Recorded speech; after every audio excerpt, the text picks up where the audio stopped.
And our journey through the progressive nature of grind style calisthenics continues. Today we're talking about the flexion chain, aka the anterior chain, your abs, hip flexors, all of the muscles on the front of your body that essentially flex you forward, like when you're doing sit-ups, leg raises, or even isometric movements like planks. So we begin our journey with the hollow body hold. Now this is the first level because it's so crucially important to learn that mind-muscle connection on the entire front side of your body. This is one of the biggest reasons why most people don't get much from their core training, is because their ability to control tension, particularly in their abs, is so weak that it doesn't matter what kind of ab exercises they do. It doesn't matter what the routine is, because if your brain can't get the muscles to turn on appropriately, nothing stands a ghost of chance of ever working.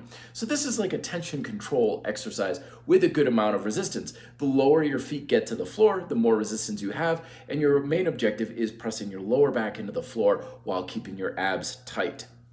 The second level is the bent leg raise. Now this may look very simple, but it's actually technically challenging for a couple of reasons. The biggest one is that it's introducing movement to the flexion chain, but it's how you want to focus on accomplishing this movement that really matters, because usually what ends up happening with flexion chain exercises is we think of trying to flex our spine, our lumbar spine, a whole lot, when the reality is we want most of our movement to come from our hips, and then the stability to come from our core lumbar spine area.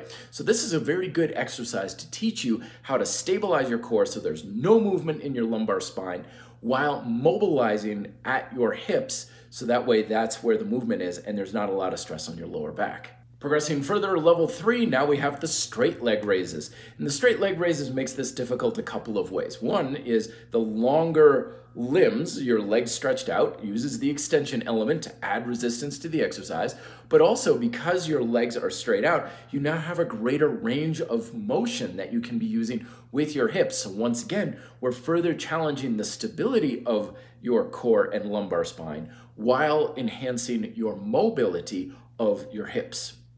Once you have some sufficient strength and being able to stabilize your core while mobilizing your hips, now we flip around and we get on the grind straps for level 4, which is grind strap foot elevated planks. This is much more difficult than a standard plank because A, your feet are up and elevated, so there's a little bit more weight on your hands. Your body's not quite at the same angle as if your feet were on the floor. And 2, they're removing a lot of the friction that your feet usually face when you're on the floor, so it makes it a lot more difficult for your abs to pull everything together and keep you tight and stable while you hold the position for time.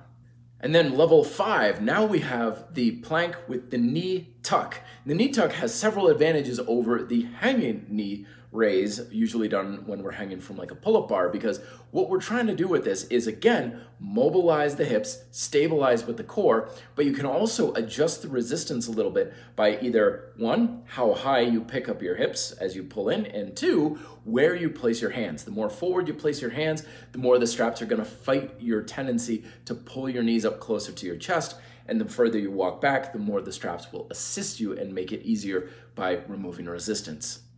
And then finally, at the very end, we have number 6. This is the same knee tuck, but now we're doing what we call a body saw, where you're shifting your weight back with your legs straight. Once again, we're trying to stretch out our hips, mobilize the hips as much as we can with the tuck while stabilizing the core throughout the entire exercise. Shoulders are protracted the entire time, and we shift ourselves backwards. Once again, the more forward your hands are, the more resistance you'll have. The more backwards your hands are in the plank position, the less resistance you'll have. Also, you can adjust on the fly by how far you push yourself back.